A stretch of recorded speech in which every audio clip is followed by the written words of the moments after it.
Assalamualaikum warahmatullahi wabarakatuh. Perkenalkan, nama saya Angga Setio Budi dari Universitas Pamulang, Kota Tangerang. Di video kali ini saya akan menjelaskan tentang keberagaman suku bangsa Indonesia dalam bingkai Bhinneka Tunggal Ika.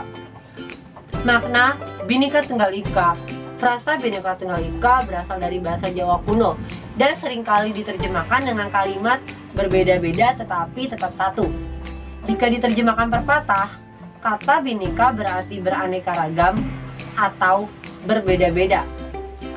Kata neka dalam bahasa Sanskerta berarti macam dan menjadi pembentuk kata aneka dalam bahasa Indonesia.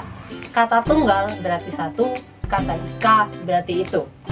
Jadi, secara harfiah Bhinneka Tunggal Ika diterjemahkan beraneka satu itu, yang bermakna meskipun berbeda-beda tetapi pada hakikatnya bangsa Indonesia tetap adalah satu kesatuan. Selanjutnya ada keberagaman suku bangsa dan budaya Indonesia. Yang pertama, keanekaragaman suku bangsa di Indonesia berdasarkan buku Ensiklopedia Nasional Indonesia tahun 2004. Jumlah suku bangsa di Indonesia mencapai lebih dari 1.300 suku bangsa. Kelompok suku bangsa yang terbesar adalah Jawa, yaitu sekitar 40,2% dari populasi penduduk Indonesia. Suku bangsa terbesar berikutnya secara berturut-turut adalah suku Sunda dengan jumlah sebanyak 30,6 juta jiwa atau 15,5%. Yang kedua, keanekaragaman budaya bangsa di Indonesia. Ada bahasa. Bahasa adalah kemampuan yang dimiliki manusia untuk berkomunikasi dengan manusia lainnya menggunakan tanda. Misalnya kata dan gerakan. Selanjutnya adat istiadat. Adat istiadat adalah kebiasaan turun-temurun yang dilakukan berulang-ulang yang telah menjadi tradisi atau ciri khas dari suatu daerah atau seperangkat nilai atau norma. Selanjutnya sistem kekerabatan. Sistem kekerabatan merupakan sistem keturunan yang dianut oleh suku bangsa tertentu berdasarkan garis ayah, ibu, atau keduanya. Kemudian ada kesenian daerah. Kesenian daerah adalah unsur kesenian yang menjadi bagian hidup masyarakat dalam suatu kaum bangsa tertentu. Yang ketiga, keragaman agama di Indonesia. Agama adalah sistem mengatur atau tata keimanan atau kepercayaan kepada Tuhan yang Maha Kuasa serta tata kaidah yang berhubungan dengan pergaulan antar manusia dan lingkungan. Dan di Indonesia ada beberapa agama. Yang pertama ada Islam, Kristen, Katolik, Hindu, dan Konghucu. Keempat, keragaman ras di Indonesia. Ras di Indonesia terdiri dari 4 jenis. Salah satunya ada Malayan Mongoloid. Malayan Mongoloid adalah ras yang dapat dikenal dengan beberapa ciri seperti kulit sawo matang, muka yang bulat, dan bertubuh sedang atau tidak terlalu tinggi. Ras ini terbagi menjadi dua, yaitu Proto-Melayu dan Deutero-Melayu. Jenis ras ini tersebar di berbagai wilayah Indonesia, mulai dari Sumatera, Jawa Barat, Nusa Tenggara Barat, Kalimantan, hingga Sulawesi. Melansoid.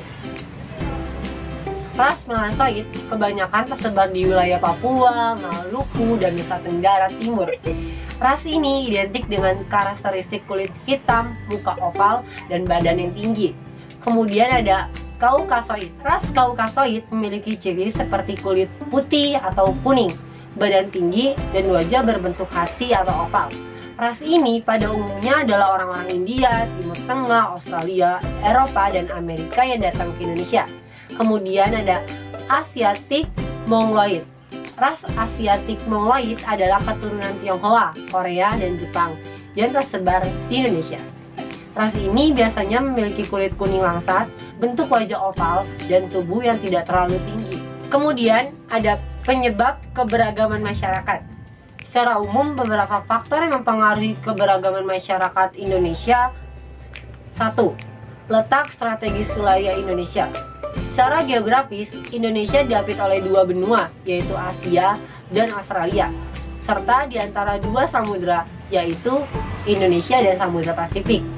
Yang kedua, kondisi negara. Kepulauan kondisi sebagai negara, kepulauan ini mengakibatkan terhambatnya hubungan antara masyarakat dari pulau-pulau yang berbeda tersebut.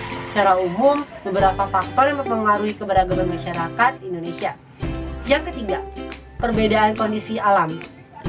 Kondisi alam suatu daerah berdampak pada perbedaan-perbedaan yang lain seperti mata, makanan pokok, pakaian, kesenian, kebudayaan, bentuk rumah, tata kehidupan masyarakat, juga kepercayaan masyarakat.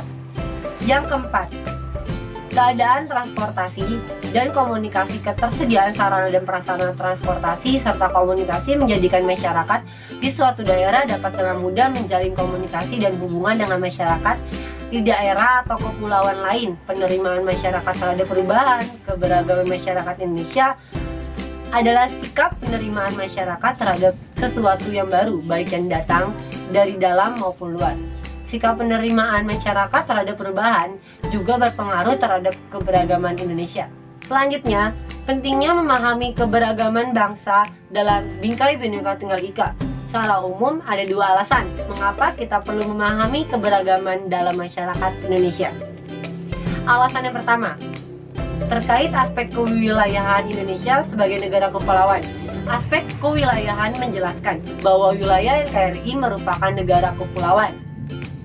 Alasan kedua, terkait aspek sosial budaya yang diwarnai oleh berbagai macam perbedaan kondisi sosial budaya, yang demikian menjadikan kehidupan bangsa Indonesia menyimpan potensi terjadinya konflik. Yang terakhir, ada prinsip harmoni dalam keberagaman bangsa Indonesia dalam Bingkai Bhinneka Tunggal Ika. Yang pertama ada saling pengertian. Terdapat saling pengertian antar sesama anggota masyarakat. Yang kedua ada egalitarianisme atau kesetaraan, mengedepankan semangat kesetaraan. Yang ketiga ada toleransi, mengutamakan toleransi yang tinggi. Yang keempat ada kerjasama, mengutamakan kerjasama antara sesama anggota masyarakat. Yang kelima ada keterbukaan, menjunjung tinggi keterbukaan. Yang keenam penghargaan atau prestasi. Mungkin cukup sekian video saya, kurang lebihnya saya memohon maaf. Jangan lupa like, comment, subscribe, and share. Sekian dari saya. Wassalamualaikum warahmatullahi wabarakatuh.